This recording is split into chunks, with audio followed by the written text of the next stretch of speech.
আমি 6 জুলাইত অসম বিধানসভাৰ বাজেট অধিৱেশন আমি আহ্বান কৰিছোঁ যাতে 1 আগষ্টৰ পৰা প্ৰতিটো চৰকাৰী আঁচনিৰ সুবিধা নিয়মীয়াভাৱে অসমৰ ৰাইজে পাব পাৰে।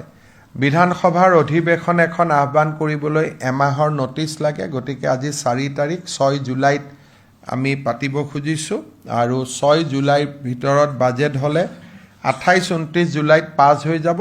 1 আগষ্টৰ পৰা সকলো চৰকাৰী আঁচনিৰ সুবিধা আগৰ দৰে অসমৰ ৰাইজে লাভ কৰিব পাৰিব। আমি 6 জুলাইত অসম বিধানসভাৰ বাজেট অধিৱেশন আমি আহ্বান কৰিছোঁ যাতে 1 আগষ্টৰ পৰা প্ৰতিটো চৰকাৰী আঁচনিৰ সুবিধা নিয়মীয়াভাৱে অসমৰ ৰাইজে পাব পাৰে।